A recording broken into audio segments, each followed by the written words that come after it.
Thank you.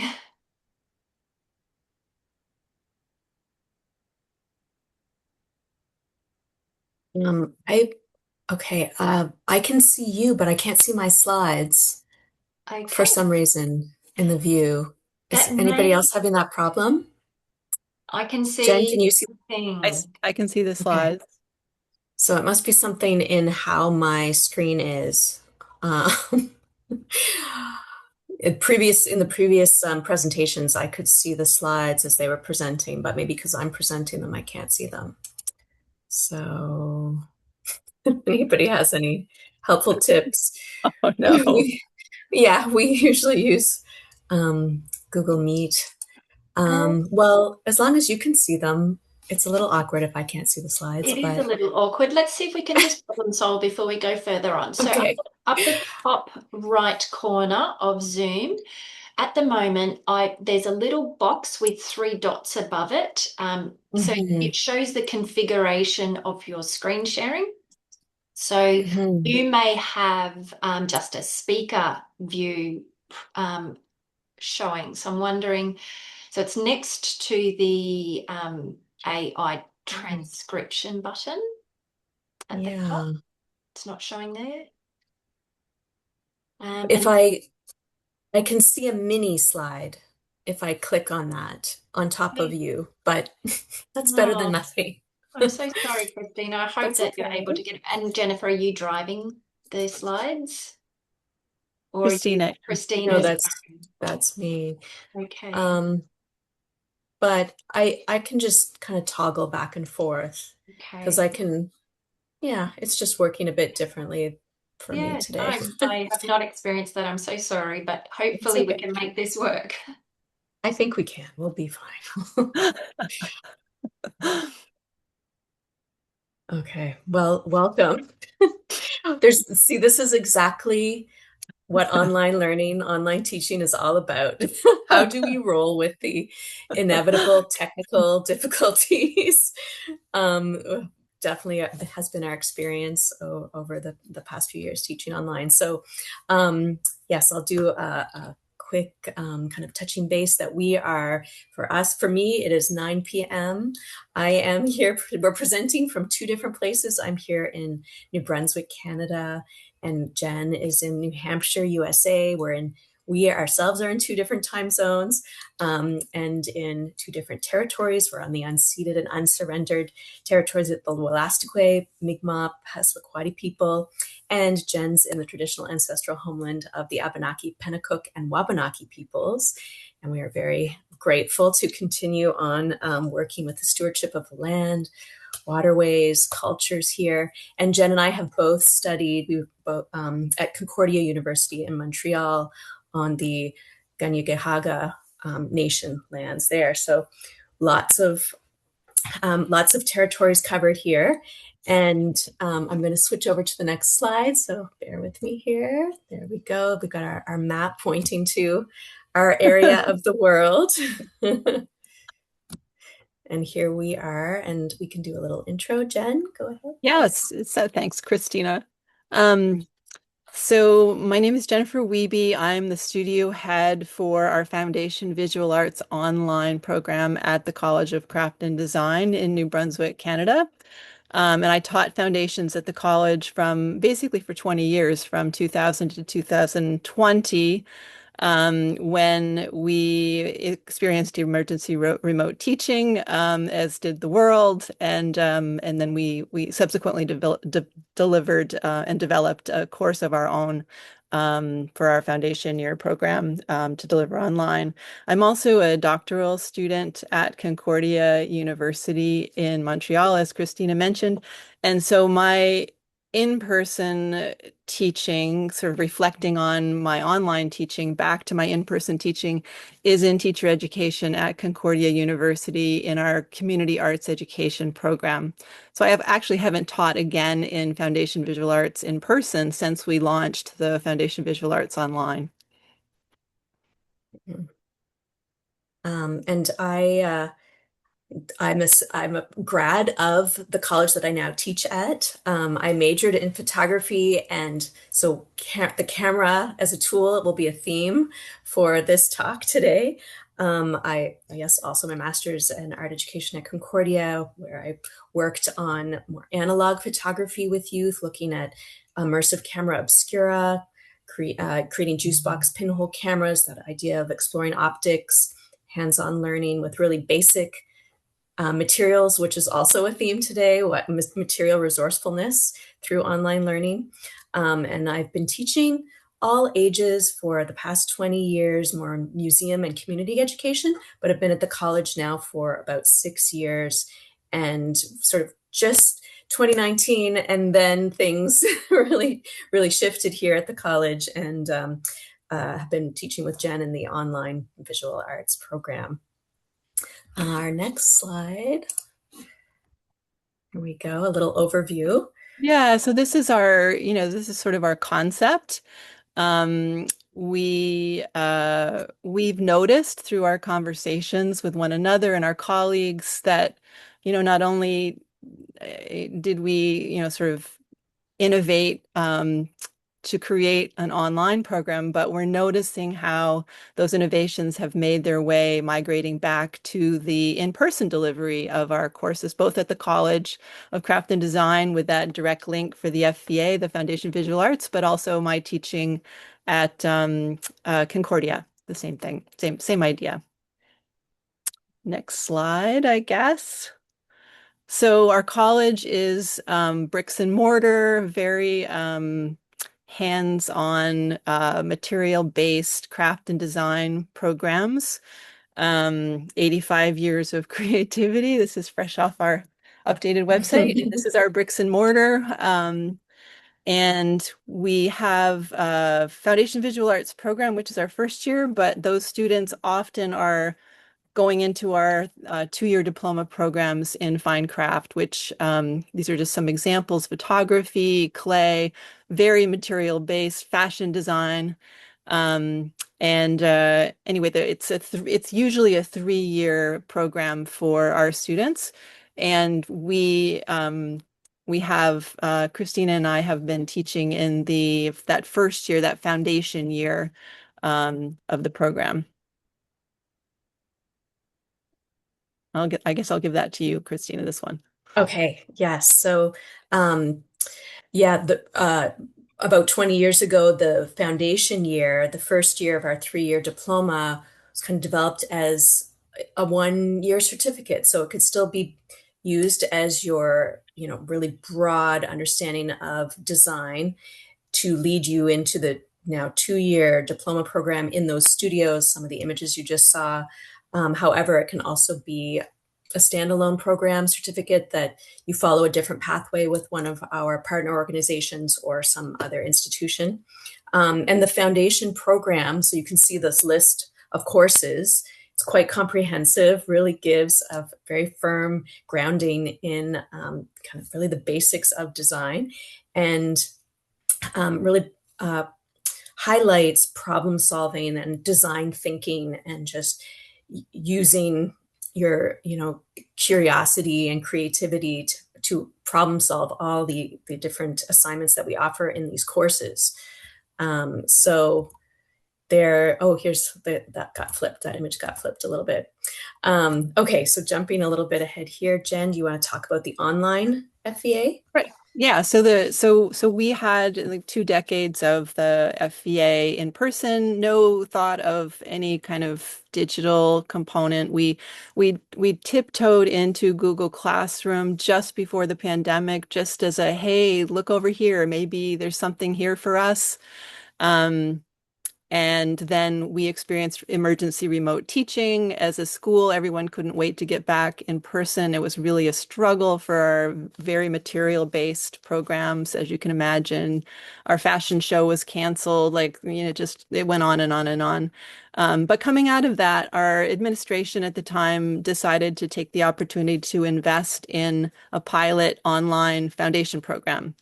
And I was able to be the sort of the the specialist in content, and we worked with some instructional learning design specialists that were hired as consultants. They were able to put us up on Google Classroom as a planned curriculum for that first year. This is an example of one of our classrooms, a creative process. Christina, the next slide, please. And so we populated the Google Classrooms with slide decks for the students to share their work. We, sort of shared resources, created class galleries so that we could look together at work that the students, photographed and placed into the Google Classroom slide decks. Next slide, please. And then among the resources that we have evolved into using Padlet, I think I might cut off my slide here, but Padlet is the platform that we have used in the FEA online, and that I have brought back to my classroom teaching in person at Concordia. And this is the Padlet for the capstone project for an art project, art book and zine project for my art educators at Concordia just this last semester. So it was a place to share little videos. Some asynchronous presentations were presented here for students who had issues with attendance for whatever reason.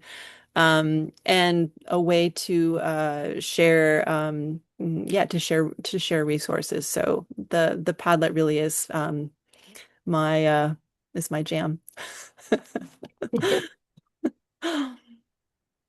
Also mine. It's just it's become our main tool really because it is so multi-purpose for students sharing their research and commenting on each other's research, as well as sharing their own work, whether it's photos or videos of it.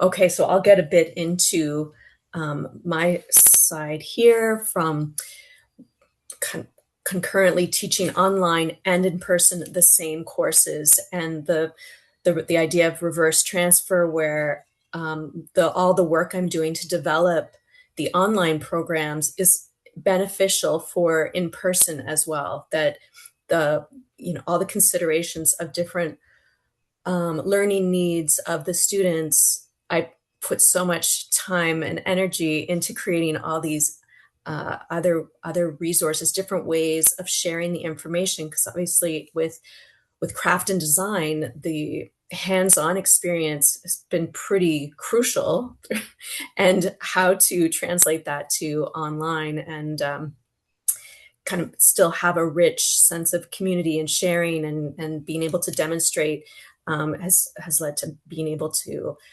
bring that back into the classroom. And so I've got these two photos here in this slide. One of the photos, the black and white one, I took on film as a student here at the college, probably in 1998. And then the photo in the bottom corner, I took this April, and seeing the same space and just how important space can be in shaping your experience, and what happens when you take away that space and you're only sharing time together, sharing time online, and how to make the most of that. These are 3-hour classes that we have in person. We really get to have a very rich experience together. There's so much tacit learning happening as you kind of observe each other, as well as watching instructors do demos, working with the tools, working with the materials, how to make that really explicit in checklists and really detailed assignment sheets,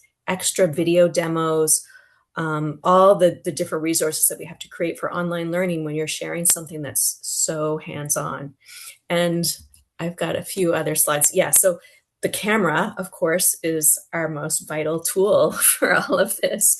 How we're communicating through video, through like our live synchronous time together, but also through sharing of photos, of process work, of final work, of your research, of your sketchbook, all of that, like really needing to have those camera skills. So I think my undergrad in photography and my life working as a photographer has really helped with the online program in particular, but I've brought it back into the classroom as well, getting students to show the steps of their homework.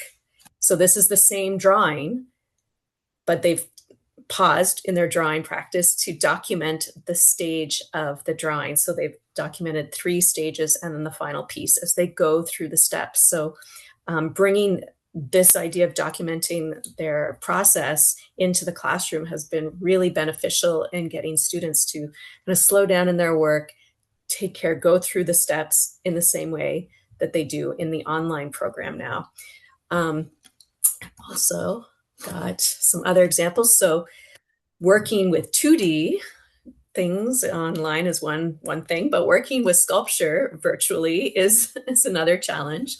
And so the 2D and 3D courses were my main area of development for the online program, and that I've been able to bring so much more into the in-person program thanks to those. So also documenting their process work, documenting the stages of their sculptural development, and then being able to present their work professionally. How do you take the best photo of your sculptural piece?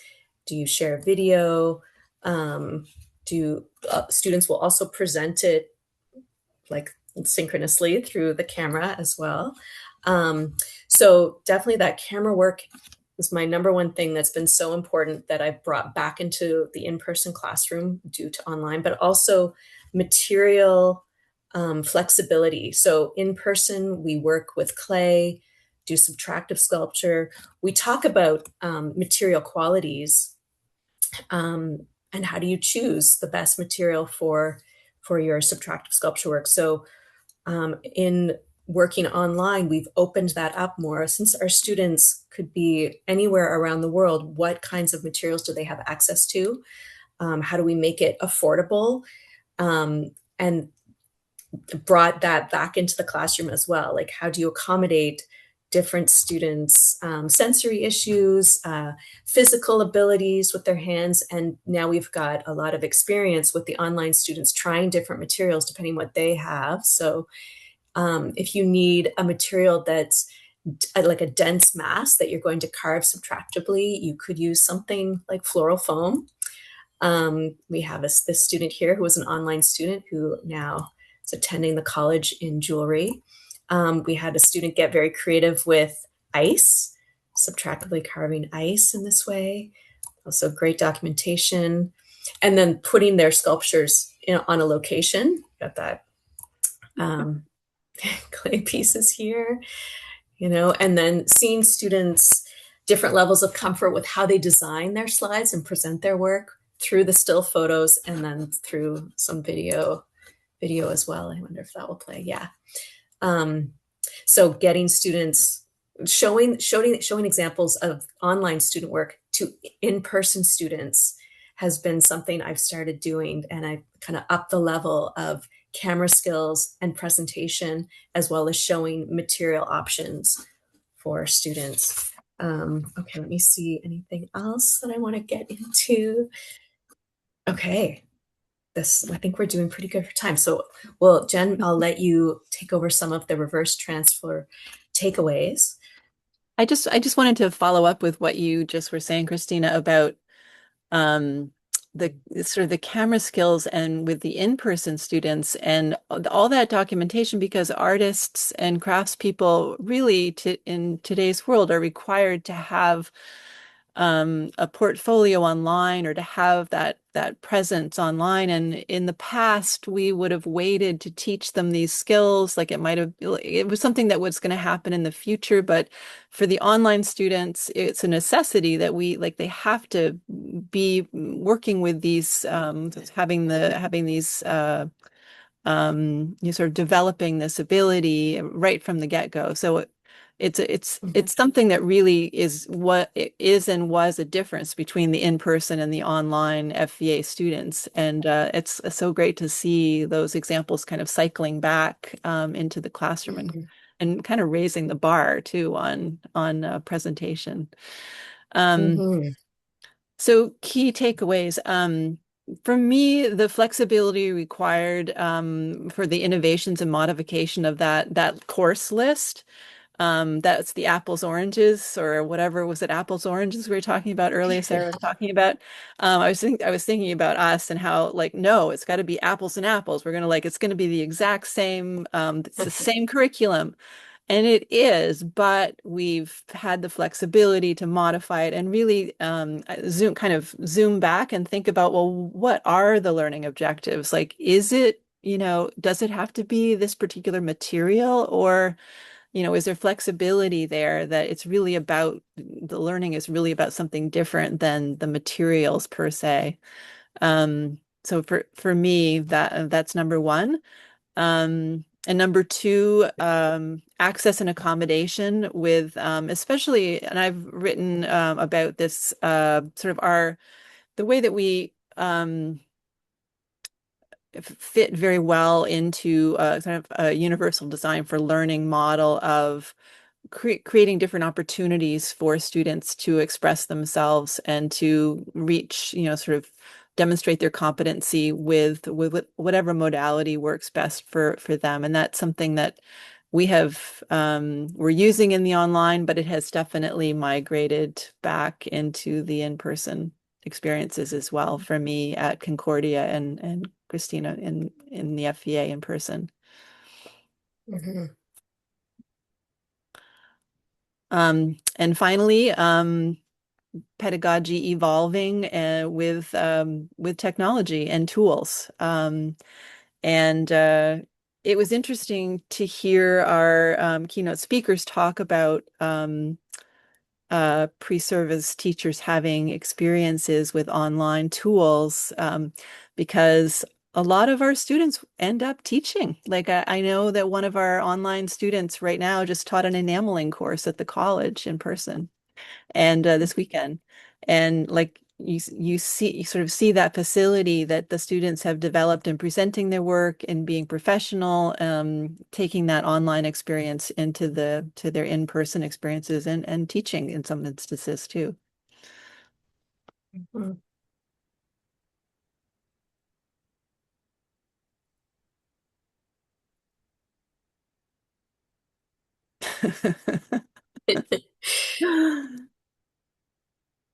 Well, here's our grad class. So yes, a lot of the online students that do the first year program virtually do come here, do graduate from the college in person and continue to be part of the community.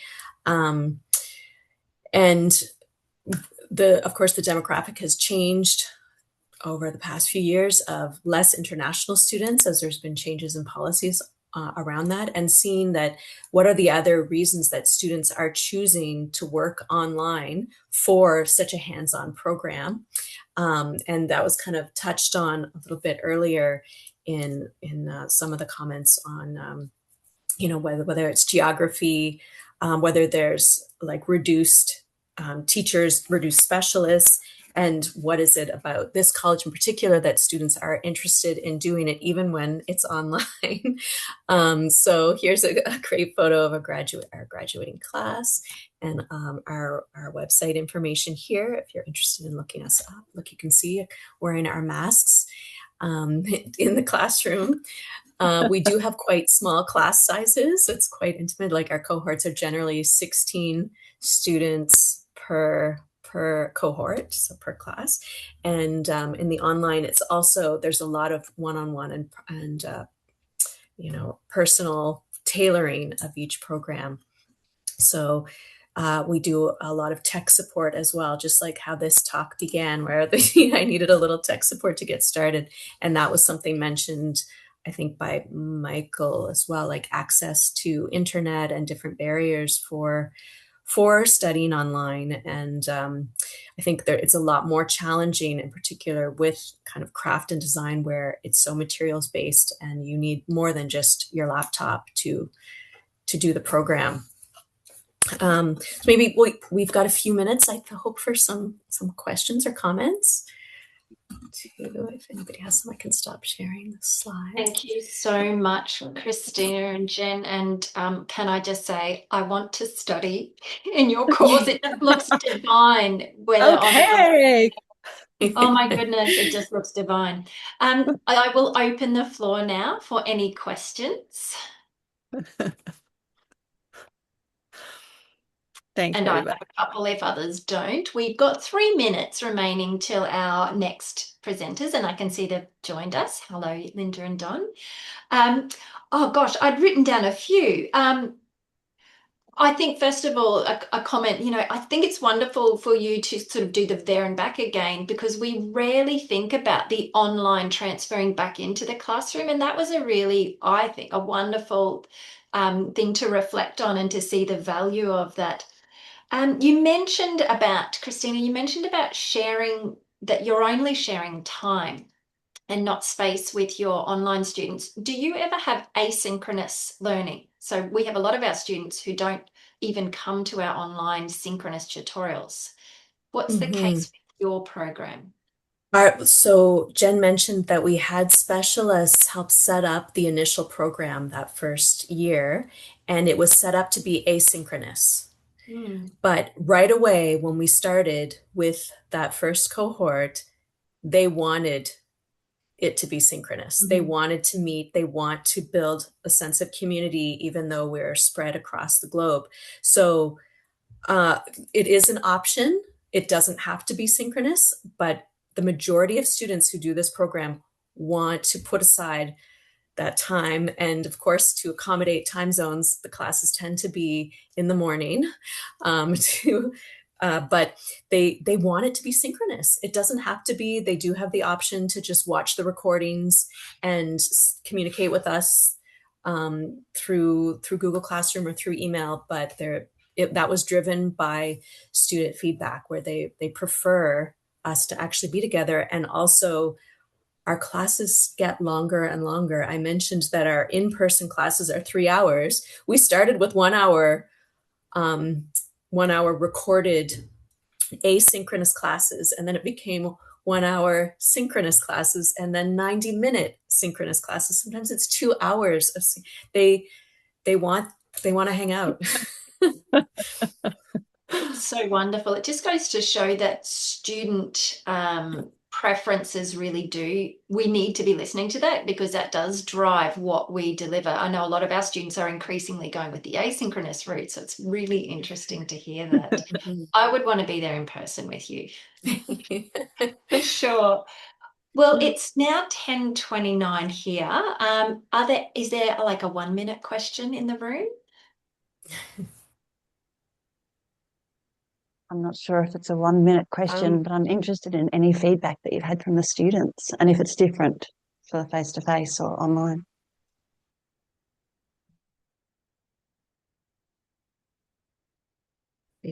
We do get a lot of feedback ongoing, like every synchronous class asking for feedback, like, is this format working for you? Would you like this to be more of a checklist? How all different kinds of ongoing feedback, as well as formal feedback sent in at the end of each course, and which is the same for in-person and online, where we ask for that formal feedback, but in person as well. When I'm teaching in a room, it's like, how's the tone of my voice? Is this working? Do you want me to print off this? Do you want, yeah. So the feedback is very important. I don't know, Jen, if you have something to add to that. I might need to actually pause now, because we have the 10:30 mark, just so that we can allow people to get their full half hour. So thank you so everyone. much. Thank you so much. For sharing. And I'm now going to invite Linda and Don to pop their slides on screen.